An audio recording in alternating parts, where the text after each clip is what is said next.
Hello and welcome to another episode of Baha'i On Air. I'm Bev Watson. Our program today was made by the Baha'is of the United States. We hope you enjoy it. It's called Family, Seeds of World Peace. The oldest and most basic of social relationships is the family. All of human society is a composite of family units, a compound family. There is an intimate connection between family functioning and the development of a just society.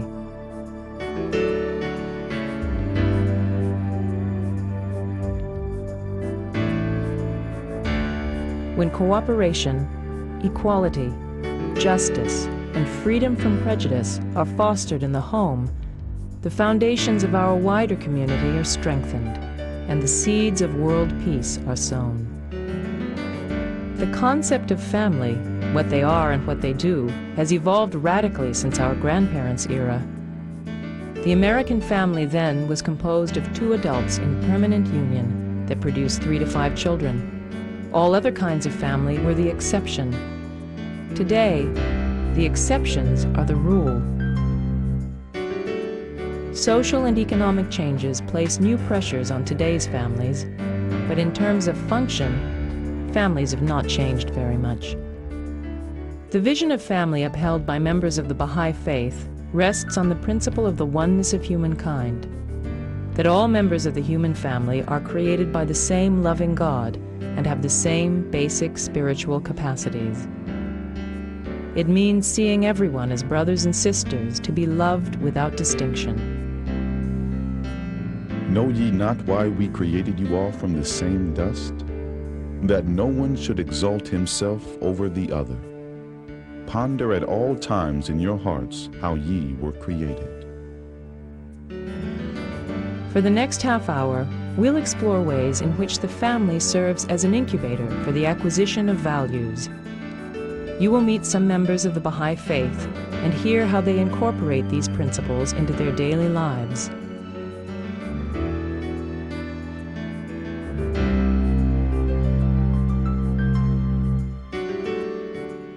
For Renee and Eugene Dixon, shaping their children's attitudes and behaviors around positive values is a conscious and daily effort. Joshua, Fondi, and Dorothy Janae are being taught how to relate to others outside of their home by example and by how they are treated in their home.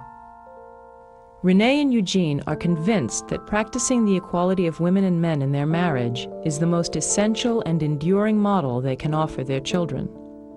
The couple affirmed the principle of equality at the beginning of their lives together when they took the Baha'i wedding vow. It consists of one short but profound statement. We will all verily abide by the will of God. Well, that makes it equal. I'm not promising to Gene, he's not promising to me.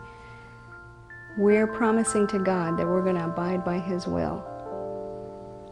And it leaves it open for whatever that will is.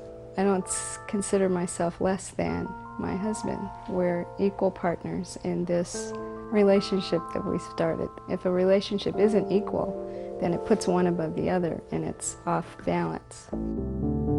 Exploring equality in spiritual terms has led to profound and fulfilling changes in the way Renee and Eugene relate to each other.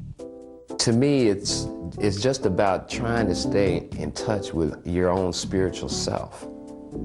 You know, and trying to, and taking issues such as the equality of men and women, taking them to God and say, how do I deal with this individually? I mean, I can't solve this problem on a world level, but I can sure give it a shot in my own life. And ask God, how do I deal with this as a man? For men, we really need to listen to women. I mean, genuinely listen to what they have to say.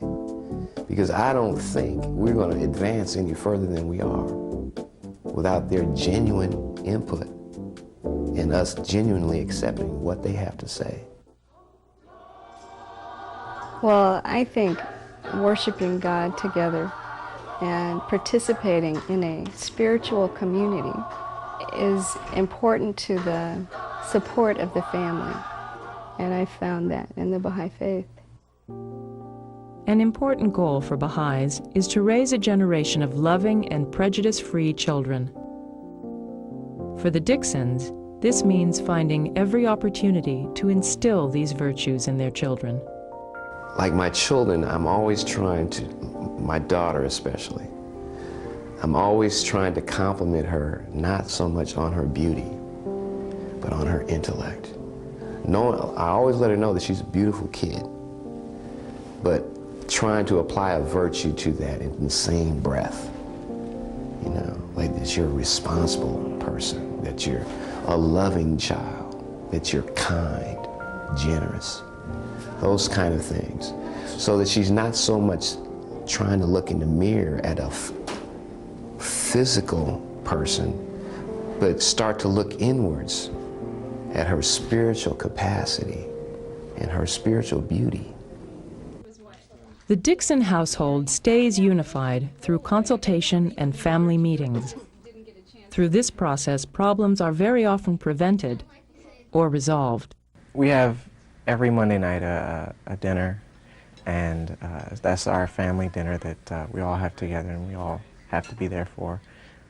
And usually after dinner, my mother pulls out this box of little cards and labels, and on each label is a virtue. Reliability. You got it again. And so we all pick a virtue, and then we read what that virtue means. I gotta tell you, man, we come to that table hemming and hawing, man. We're all going, okay, what kind of virtue we're gonna have to work on this week? The following week is occupied by demonstrating that virtue. And then, at the next Monday night dinner, we get sit around the table and have a conversation, and then after dinner's done and we've cleaned up, and we sit around the table and we talk about, you know, the virtue we picked the week before and how we did with it. Dorothy's favorite virtue is love. Because around my house everybody shows love, and it's good to show love to your friends and family. The family is a unique and special kind of community, one that educates and serves. A learning laboratory, where individuals develop attitudes and habits they will ultimately express in the world at large. For the Dixons, equality is a virtue that unites and enriches the family. If you believe there is only one race, which was created in many different colors, and if you believe that these differences are beautiful and should be the cause of unity, and if you believe that our highest purpose is to love each other and live together as one family with justice, then you may want to look into the Baha'i faith. Millions of people of every race, nation, and culture share these beliefs. As members of the Baha'i faith,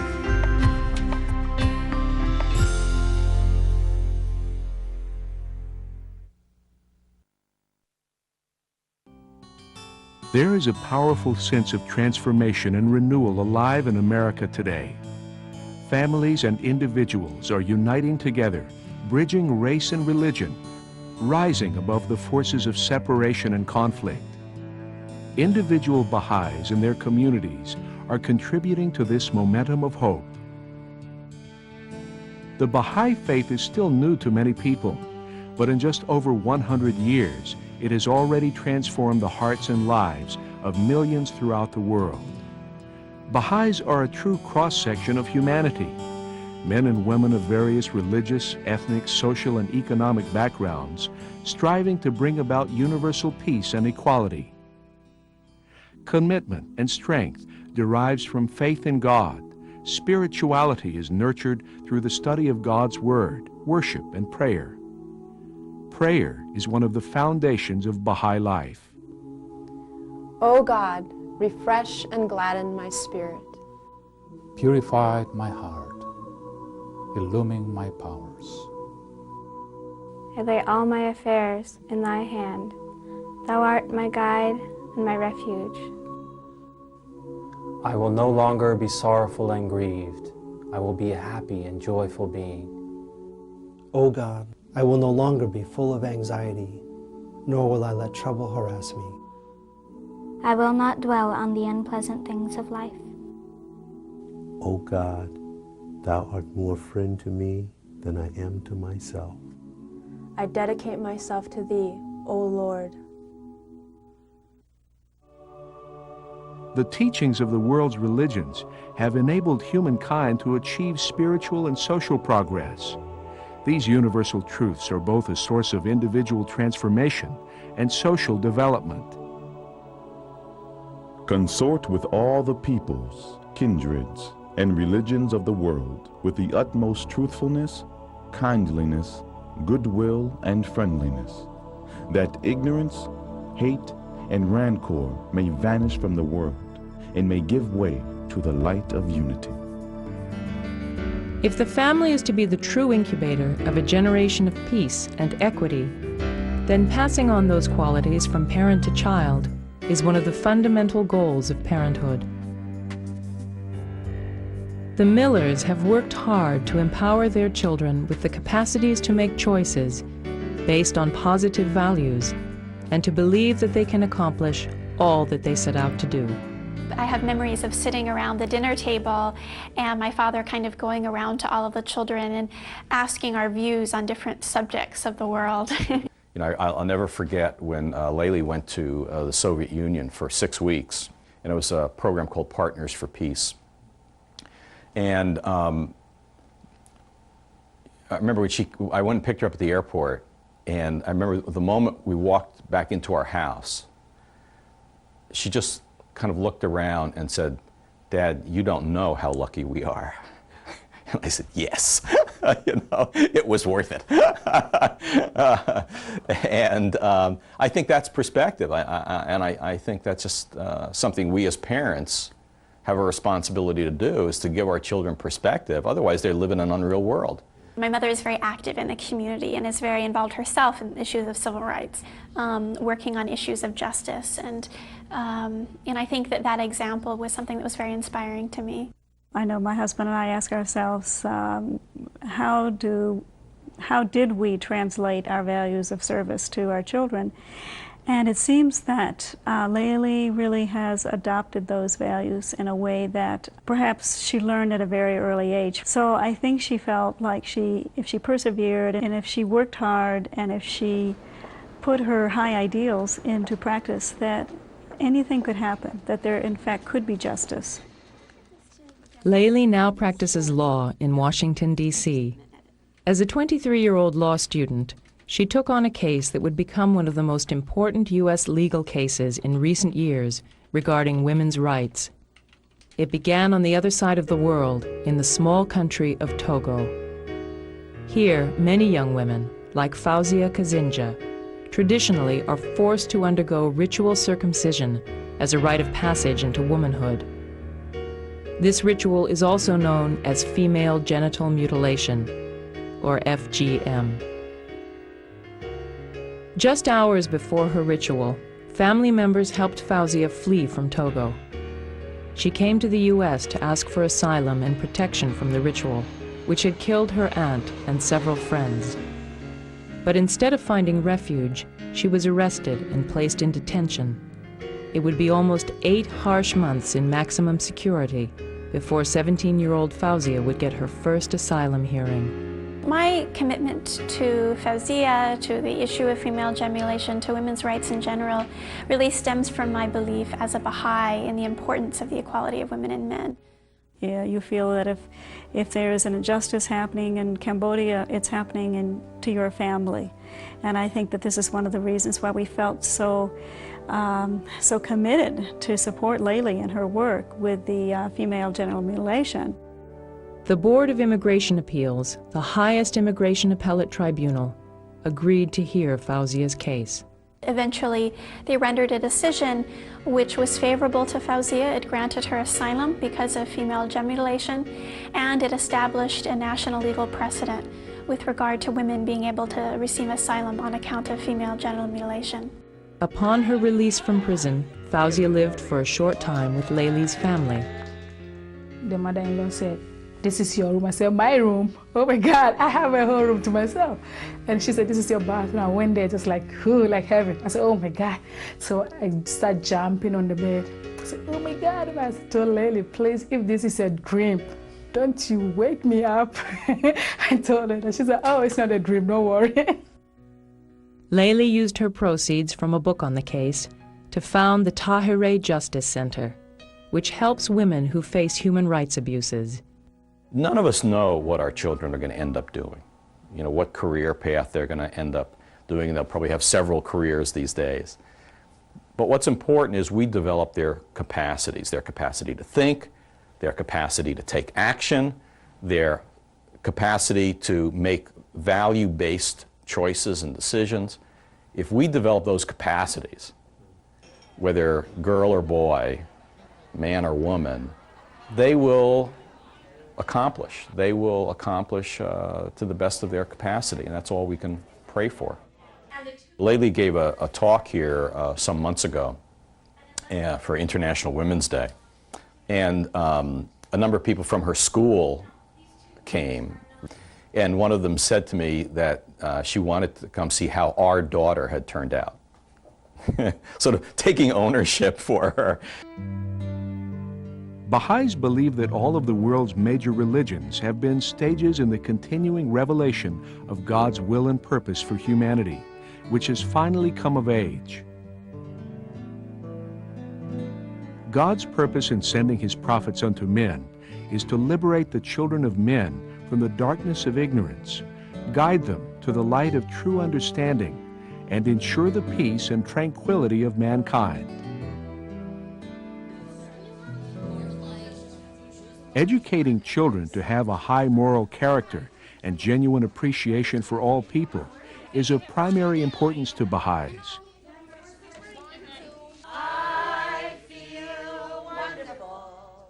Baha'i community life is characterized by a spirit of joy, reconciliation, and social action.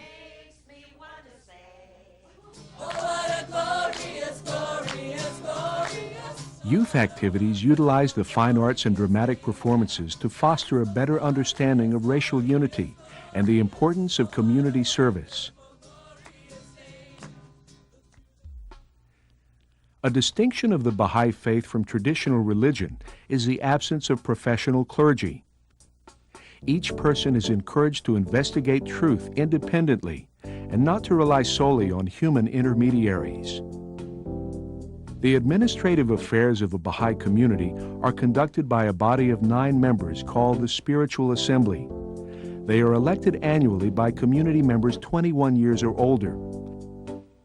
Spiritual Assembly members are primarily responsible for community activities, but do not regulate the process of individual belief and worship. The nature of the assembly is that of service to the community in a loving and non-authoritarian manner. Baha'is gather regularly for worship, reflection on the Holy Scriptures, and prayer. Beyond devotional gatherings, worship consists of an attitude toward God reflected in life. Conforming one's life to serve humanity is one example of putting that spirituality within each of us to work. All participate equally in meetings held to discuss ways to be of service to the community at large. Decisions are arrived at through a consensus-building process designed to maintain unity and ensure the participation of diverse voices.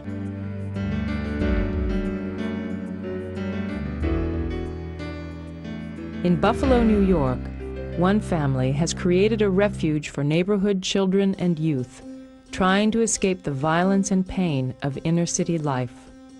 For the past 10 years, Dina and Ray Chizinski have sacrificed enormous amounts of resources and time to provide a fun, safe, and loving environment that's as good for the body as it is for the soul. Central to their efforts are classes, where youth develop the tools to attack the day-to-day problems they're confronted with. Helpfulness. Is your mom home? Yeah. Okay, can I talk to her? The Chizinskis live in a community that suffers the devastating effects of poverty, racial polarity, and broken families. Years ago, the Chizinskis considered moving, but at the time, it was impossible. I said, we're not moving out of the neighborhood. It's not within our means to move out of the neighborhood and get a different house. I says, if you want to change, you're going to have to make the change, I says, in the neighborhood. My father told us, if you don't like the way it is, you got to change it. You can't just sit back and watch it. So we had to figure out a way to change it. And then my mom, she started praying and praying. She's like, we're not going to move. What are we going to do? So she's praying and praying, how am I going to live in this world? The next day I come home and there's 30 kids in my living room having a discussion about the struggles they're having with life. Dina was pursuing an idea that she and Ray had dreamed up back when they were teenagers. They began working to create a safe haven for young people in distress.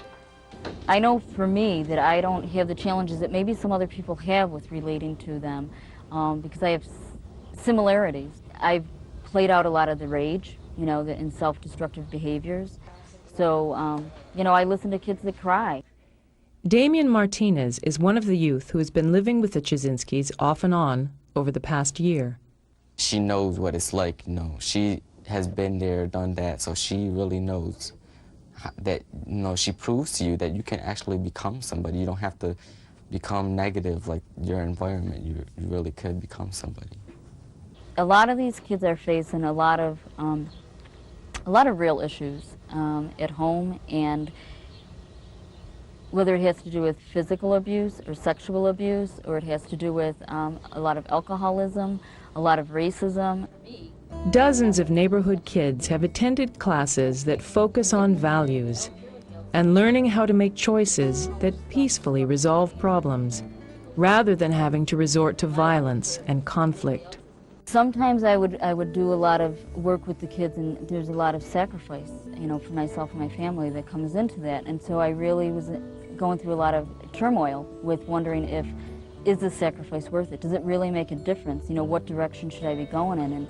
And I really cried and really struggled with whether I should stay here and whether I should be doing this. We got this pool about 6-7 years ago, and it was at a point in our life when we paid our mortgage off, and we thought about maybe, well, should we move, go to a better area, because we live in a very low income area. We made the decision that we wanted to stay here, and so we decided to, instead of moving, to take some money that we had and to put it into getting this pool, and that it would be a way of serving the community. Kids that came here and they were like, oh, all racial slurs coming out of their mouth, every other word, and just cursing, and their whole entire attitude. They're still the same person, they just had this in them all along, and all of a sudden you see it come out, and all this other stuff that they learned from the outside world or their family or whatever, it's just gone. And then you see them, they're shining and they're bright, and it's like, wow. And it was wonderful to see that, but at the same time, our whole house was completely overtaken. At some point you're going to want to look over the virtues, and I forgot to bring the poster out, but everyone has one of these in your packet, okay? When you respect others people's property, they are more likely to respect yours. When you treat yourself with respect, others respect you too. Increasing popularity led them to purchase the abandoned house next door. Now the Chizinskis have 2 houses for meetings and transient youth. Have I in heaven but thee? What I know about the program, I learned from my children. When they would come down and visit and come back home, they always talked about Dina and what they learned. I'm like, what is a Baha'i? I'm pronouncing it right, Baha'i? And I'm like, what is it? I don't know. You know, I never heard of it. It's like people, when they never hear of something, they have a perspective of it, and it don't even be what you think it is. And that's what it was, that's why I came for myself to find out. I want to do something that's good for the family, you know, to keep us all together in one knit, happy home. And I think wherever you live, you can make an enormous impact on the community around you. And I think about that ripple effect, you know, like if you throw a pebble into a pond, and the ripples that stem from that, and all of the people in the community and around you that really are affected. The Chizinskis have taken the family concept and broadened it to include the entire neighborhood. All the children of this neighborhood are Dina and Ray's children, regardless of their background. They have also provided an example of what a family is and what a family can do. and how people through personal initiative and through the initiative of the entire family can make a difference in an entire community. Every day, Baha'is, in cooperation with people of all backgrounds and experiences, are using the principles of peace and equality to end conflict and injustice. They are building a community founded on the recognition of the oneness of humankind. Baha'u'llah, the prophet and founder, revealed the teachings that laid the foundation of the Baha'i faith over 150 years ago. He was persecuted for proclaiming that the founders of the world's enduring religions and their teachings are in essence the same. Baha'u'llah's writings amplify the spirit at the heart of each religion. He expresses them in ways which relate to all humankind in this age, moving people away from all forms of superstition and intolerance. The teachings of Baha'u'llah reaffirm the spiritual truths of the past, but also offer new insights that will help build unity and peace among all people. Baha'u'llah died in 1892. But in the hearts of millions throughout the world, his vision of peace and justice lives on. In 1992, Baha'is throughout the United States and the world gathered in New York City to celebrate the wide diversity of the human race. The event was a snapshot of a unified and peaceful world as envisioned by Baha'u'llah.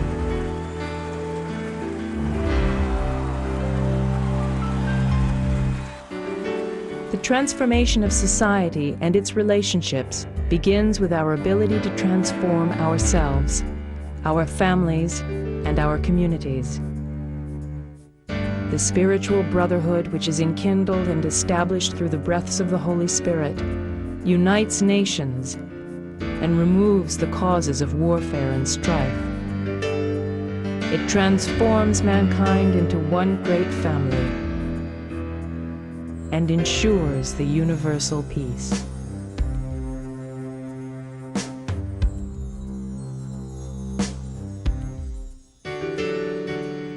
So powerful is the light of unity that it can illuminate the whole earth.